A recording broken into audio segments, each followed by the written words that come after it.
This is GMKTech Evo X2, and it looks like a pretty regular mini PC, except it's far from a regular mini PC. It's probably the best mini PC this year, the most surprising CPU, and I have been waiting for 9-10 months to actually get hands of this particular configuration. If you don't know what I'm talking about, this is the Ryzen AI 9395 Plus Max CPU, and it's got 128 gigabytes of VRAM. And if you think this is impressive, I've got a little surprise for you in the end of the video. There might be something even better than that.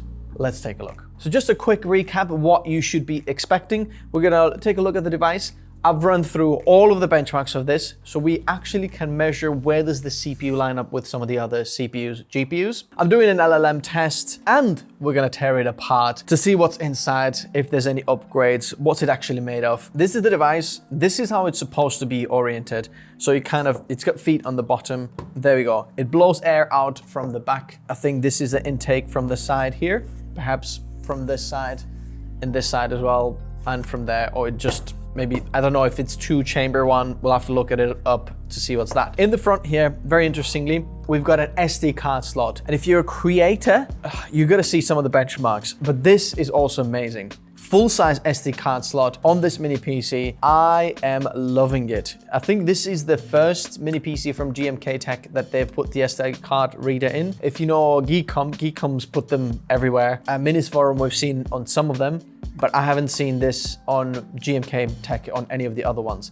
Power mode. So if you want to adjust the power mode for your CPU, there's three, kind of low, mid, and high range. You can do that through there. I've tested it on power. USB 4, two USB Type A's, headphone and mic combo jack, power on. And then on the side, you've got a fan mode. So if you want to adjust the fan on the side there. Ryzen AI Max Plus. Okay, there it is. It's golden. Do you know how rare it is to get one of those? And if you're watching this and you want to pick one of these up, GMK actually sent me one of their discount codes that they're running right now. So if you want to check this out, I'm going to leave the link in the description below. You should be getting a discount from there. I'll just paste it into there so you can check it out. So in the back of the device, we have Kensington lock, DC power in, another headphone and mic combo jack if you want it. It says here, for faster setup, avoid connecting LAN initially, connecting might trigger long updates, delaying desktop access. So that's what I did. Don't do that. So underneath here, we've got 2.5 gigabit LAN, USB Type A, another USB 4, display and HDMI port, and then two USB Type A ports. It also comes with a power brick. The power brick is external, and I can see from here, it is 230 watts. Now benchmarks then, because that is the amazing thing. Ryzen 395 Plus Max, how good is it? Cinebench R24, so we're testing CPU first. This is 16 cores and 32 threads. So take a look at this. The Ryzen 7950X 3D, so this is a desktop CPU, is about 4% faster in the single core score and about 7% faster in the multi-core score. We are so close to the 7950X. It's insane.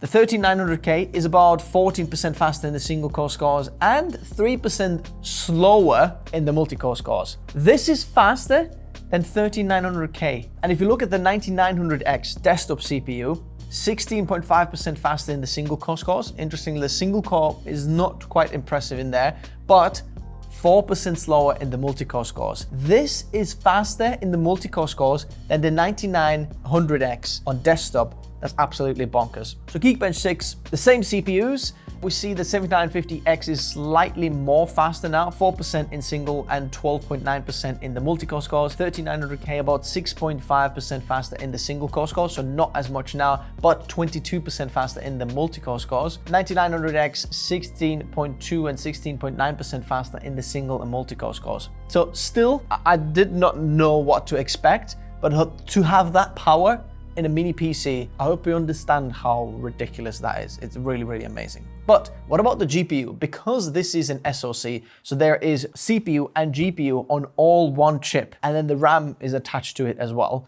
And that's why you can have the VRAM 128 gigabytes. Well, not exactly 128 gigabytes. You can have it 96 gigabytes. So if you want 96 gigabytes of VRAM, you have to pay like 5 figures for a GPU. Do you understand how ridiculous that is? Unless you go with Apple. But we'll test that as well. So the M4 Max 40 core, if you want to get it on Mac Studio or MacBook Pro, the OpenCL score is 12.7% faster. That is probably the world's best integrated CPU if we don't consider Apple. So Intel AMD, that's just the best one. Looking at the desktop, Arc A750 is 1% faster in the OpenCL and about 5% faster in the Vulkan scores. That GPU pulls a lot more power than this here, and it's got a dedicated big massive chip. This is all in there integrated. The RTX 5050 is about 8% slower in OpenCL and 2% slower in the Vulkan scores, and that is desktop variant, not a laptop variant, desktop variant, whereas this is a laptop one. So if you see a laptop with this in, it's quite impressive. The AI benchmarks, I was just picking some of the benchmarks out so you kind of get a view of all of the different things there. 285K, 50% faster in single, 8% faster in half, but 3% slower in quantized scores, which is interesting. 9800 X3, the 5% slower in single, 1% faster in half, and 22% slower in quantized, which is quite impressive. In terms of LLM tests, we're gonna go to a different setup and test how good this is on LLM. So, welcome to the testing. I want to show you the most amazing thing about this and why this chip is so powerful, which is the LLMs and AI use. So I want visually to see what's happening here. At the moment, the memory is been split 50-50 in terms of system memory, 64, and then GPU, 64, which is gonna make a very interesting thing here. So if I got the CPU here and then the GPU, okay? So you've got both of them, we can see what is happening. We're gonna load something called ChatGPT OSS 20 billion parameters, which is 11.3 gigabytes. Look at that, our GPU should start to utilize this. For most GPUs, that is quite hard to use because it is 12 gigabytes. So, you know, you need to have 12, 16 gigabyte, even 12 gigabytes sometimes isn't enough. But obviously we've got lots of choices in here. Let me see if it is, I'm just gonna eject it and I'm gonna go back. So we can see GPU offload, look, it just loads everything on there. So we're gonna load it. It should all go onto our GPU. We should visually see that. Interesting, it does use system memory, but perhaps Task Manager is showing it wrong, which one is GPU, which one is CPU. So we say, we've given it something to do. And then, interestingly, look at that. It's using the CPU right now to run this, not the GPU. But at the same time, it might not actually, Task Manager might be giving us something weird because we're using 83 watts on the GPU. It shows the same on the CPU, but there we go. 19.1 tokens per second and only 0.96 tokens till the first token there. But now, let's load this 126 billion parameters.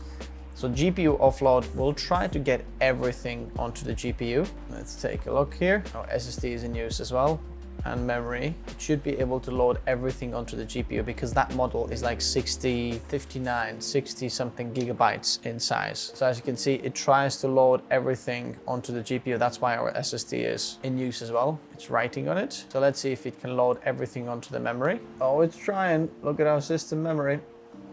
Look at the RAM usage. It's literally 100%. Okay, that's it. It's loaded. Let me try this. This is crazy large model. Crazy large model. I'm not sure if it actually utilized everything on the GPU. So we'll see. Wow, look at that. Super hot, 97 degrees because it's trying to do all this work. Interesting, not all of the CPU seems to be in use. Now, I have a feeling that even though we had it 64 gigabytes set for GPU, 64 gigabytes for the actual RAM, the thing is, it probably leaves some kind of reservation. And because the GPT 120 billion parameter model is so large, it might not just fit into there. So it's gonna split it between GPU and CPU. 82 watts CPU, 82 watts GPU. Mainstream consumer tech, single voice, Well, am I single voice? Entrepreneurship, personal finance, lifestyle lessons. Alex, are you seeing this? What's he talking about? Lifestyle lessons. Let's see. Tech-centric personal development. It's developer, not development. There's a difference. Occasional tech reviews. The CPU is really hot. 98.5 degrees. But what's coming out is hardly warm. Okay, this just feels really, really slow. So I'm gonna stop it because I can't actually. So look at that. It was like waited almost a minute till the first one and 2.26 tokens per second. So what we're gonna do is we're gonna restart this and go into the BIOS. There we go. Okay, power mode, performance mode. That's interesting. So this button actually changes this inside the BIOS, as you can see. But we want to go memory configuration. Okay, iGPU configuration. So what we're gonna do is we're gonna have 96 G, which basically should be that now there's 96 gigabytes on the GPU. Let's have a look. Is there any core performance boost enabled? Yep, okay. 96 gigabytes VRAM for our GPU. If you actually want to buy a dedicated GPU with that amount of VRAM, you'd have to go to Apple and buy the M4 Max or the M3 Ultra. M3 Ultra supports up to 512 gigabytes of RAM, M4 Max 128 gigabytes. I've got a MacBook here, that one, that has 128 gigabytes. So this costs $5,000, this MacBook. If I want to get similar RAM, this one over here, half the price. That's why this is impressive. So let's have a look. What's our task manager saying now? Interestingly, look at that. Our memory now on Task Manager is 32 gigabytes, which kind of lines up what we just did. The GPU has got 96 gigabytes of dedicated GPU memory. So we're gonna open that up again. Let's see if this goes any better. So we're gonna load the same model, 120 billion parameters. GPU offload, yep, look, it wants to do all of them because it knows it's got the VRAM, GPU 61, so let's just load it onto there. Let's see if it does it any faster. Okay, it's loading everything off it, so it's reading from the SSD. For some reason, it doesn't exactly show that any of the dedicated GPU memory is utilized. It doesn't really show memory usage there either. We'll see. Look what's the bottleneck in our system right here. The SSD can't load fast enough. 64 gigabytes or something like that onto the GPU. Looks like now we're actually power limited by CPU. Only 80 watts for some reason in there and 80 watts to the GPU. So it's kind of splitting the power because we know that the GPU can go higher and so can the CPU, but I guess it's the middle ground where it's trying to hit. Okay, we've got it. Ready? It's still using system memory, not GPU memory. It's a bit slow. I wonder if I did it the wrong way.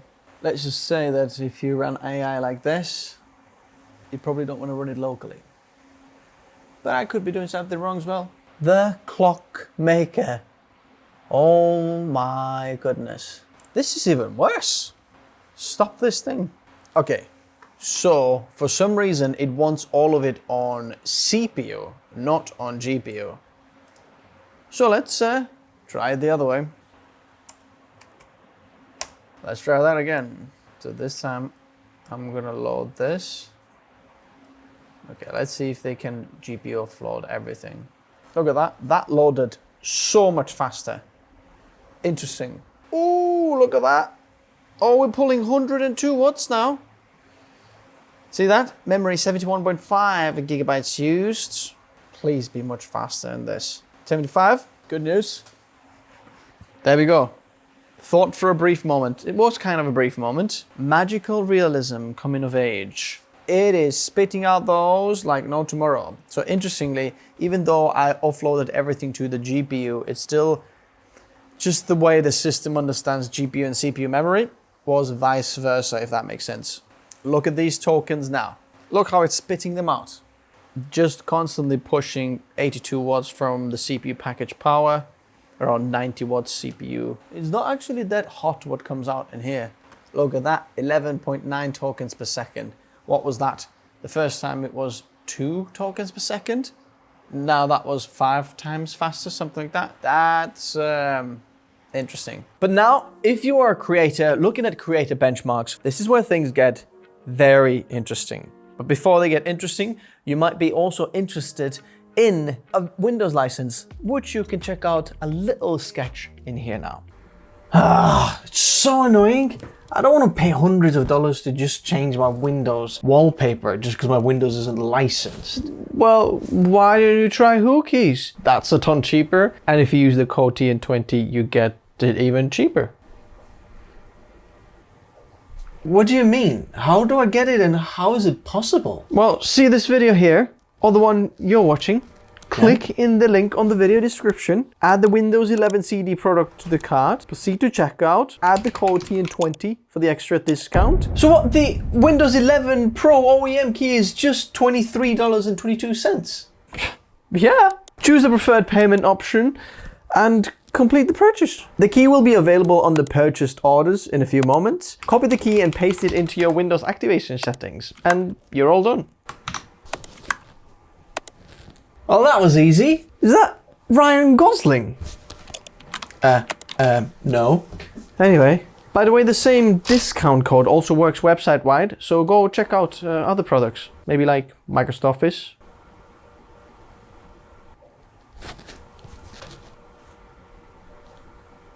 Geekbench for Photoshop. All of the desktop CPUs are paired with an RTX 4090 desktop variant, okay? The 9950X, which is the best score that I have ever got, so this is the best Photoshop score that I've ever got, is 3% faster in overall, 2.5% slower in general, and about 9% faster in filter scores. This is quite impressive. Here's the thing, Core Ultra 9 285K is about 10% slower in overall scores, 16% slower in general scores. And if you look at the 9800X 3D, is 1.5% faster in the overall scores, but general scores about 4% slower, and about 7.8% slower in the filter scores. This is an amazing machine for Photoshop. If you want to do Photoshop on it, you might not need anything else. It's fantastic. I highly recommend. Links in the description below with some of the discount codes. Moving on to Lightroom Classic. Again, all of the desktop CPUs are paired with a desktop 4090. 9900X is about 5% faster in overall scores. 285K, about 40% faster. The 285K is the fastest score in Lightroom Classic, so Intel is faster in Lightroom Classic, but the 9800X 3D desktop variant is about 12.8% faster in overall scores. So Lightroom Classic, not so impressive as Photoshop, but regardless, the performance is absolutely amazing with this. Geekbench for Premiere Pro, and this is where I had to test kind of some of the two laptop variants here, because if you have an RTX 4090, it's going to give you a lot more performance, or if you have an Intel chip, for example, that gives you a lot of performance as well because of Intel QuickSync. So what I wanted to test is the M4 Max. That costs a lot of money, more than twice as expensive as this here. In terms of video editing, the M4 Max is a lot faster. It's getting close to twice as fast, 57% standard scores and about 72% in extended overall scores. Interframe score is more than double in there, so that's not impressive compared to a Mac if you want video editing. But if you look at Asus ProArt P16 with the RTX 4070, if you remember that laptop on the channel, about 14% faster in the standard and extended overall scores. Long GOP score though is faster on this than on there. So if you're doing H.264 or 5, this is faster, which is pretty insane. Obviously you can see that the GPU scores is faster on the ProArt because of the massive NVIDIA GPU, but regardless, I think for video editing, it's an okay machine, especially if you're doing H.264 and 5, you can get away with this very, very well. Looking at After Effects, and here I was kind of struggling to finding like what score is there. So this is 12900K with Intel Arc B50 Pro CPU, and you can see that basically they perform roughly about the same, which is pretty impressive considering this is all system on chip, all like in one little section. DaVinci Resolve, this is 7800X 3D with RTX 4090, bear that in mind, desktop 4090. So the GPU gives huge amounts of performance in DaVinci Resolve, can utilize all of the CUDA, RTX cores, Tensor cores, everything. But in there, the overall basic score is about 8.7% faster. The standard and extended scores are 42 and 64% faster. Interestingly, long GOP score, still faster than this one. But now taking the same laptop, the Asus ProArt P16 with RTX 4070, and look at the scores now. Basic score, faster. Standard score, faster. Extended scores, faster. This is faster than that one with RTX 4070, which is pretty insane, and I did not want to believe that. So that means that if you want to use DaVinci Resolve, the Ryzen AI Max is not a bad CPU or GPU at all. What should we call it? Because it's all in one. Now, 3D. Going to Blender, the 9900X desktop CPU is slower than this. 1% in Monster Scene, 3% in Junction Scene, and 9.8% slower in Classroom Scene. Core Ultra 7 is slightly faster in Monster Scene, 2.8%, about 5% slower in Junction Scene, and about 11.9% slower in the Classroom Scene. M4 Max CPU, about 2.9% or 2.8% faster in Monster Scene, 1.3% slower in Junction Scene, and about 20% slower in Classroom Scene. This CPU for 3D rendering, hugely impressive. Super impressed with that. The GPU rendering in Blender wasn't really impressive with this. If you know NVIDIA, like actual GPUs are so much better in there. They can utilize optics and all of the CUDA cores, RT cores. They're much faster. So I didn't even bother putting it in because that went like very much in the low part of this and would compete kind of like with some of the desktop Intel CPUs. So it's not impressive in terms of GPU rendering in a Blender. But V-Ray, for some reason, it was able to do V-Ray in CUDA benchmark scores, which should not happen. And I don't know why this is possible, but let's take a look.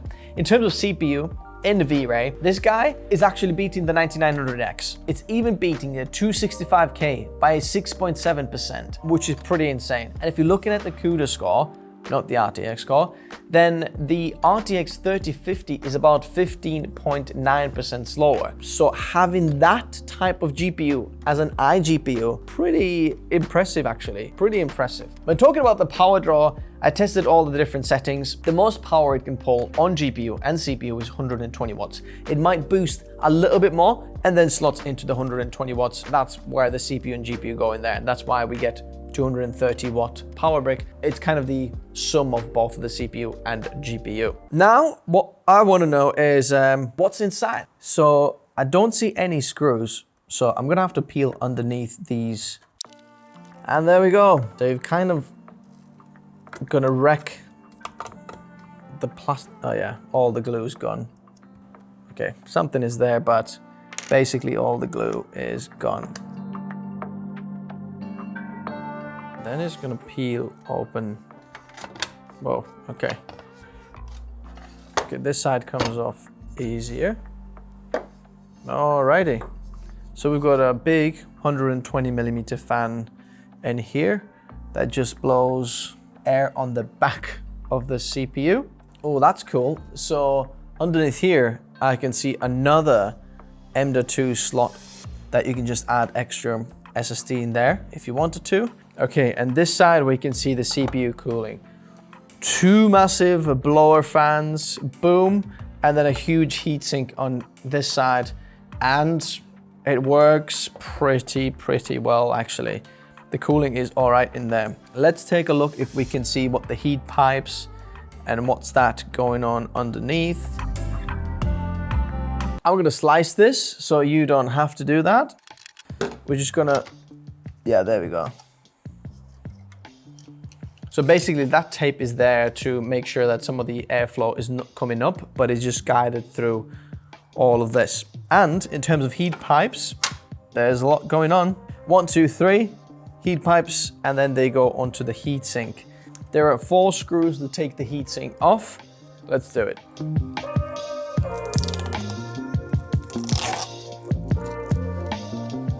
Okay, let's see if, there we go, the heatsink comes off. And look at that.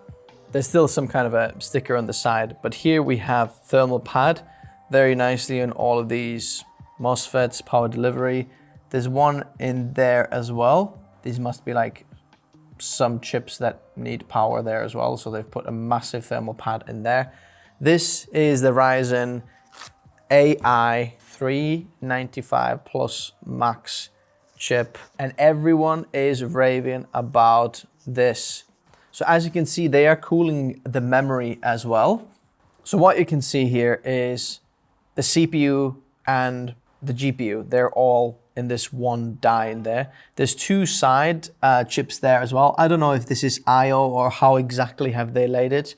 You can clearly see two separate tiles. You can see one smaller one, bigger one, and well, actually they seem to be same size, and then one massive one there. And then here on the side is the actual RAM. So I don't know which manufacturer this is, but there's 1, 2, 3, 4, 5, 6, 7, 8. 8. So how much is that each then? 16 gigabytes each? Yeah. So each one of those chips is 16 gigabytes, and then we can get 128 gigabytes altogether. Now, you don't actually need to tear it apart, but I wanted to see that Ryzen AI Max Plus chip. You can see it's on the top in there. The serial number is 1099. Pretty cool.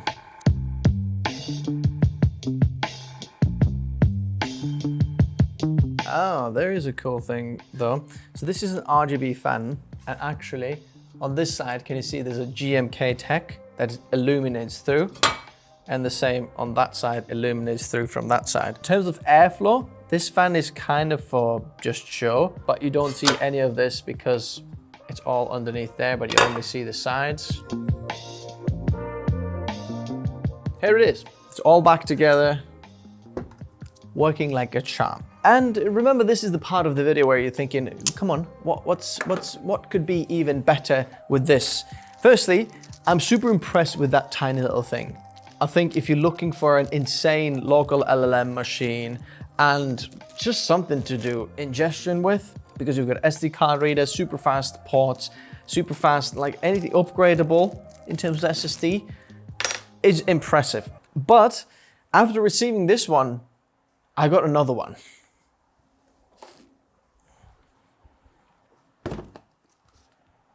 This one here, which is the Minisforum S1 Max AI. This one also has 128 gigabytes. It's got some impressive things like dual 10 gigabit Ethernet, PCIe slot. So if you want to see this one, subscribe, like, and soon we're gonna go and check this one out. Until then, thanks guys for watching. Check out the links for these in the video description below.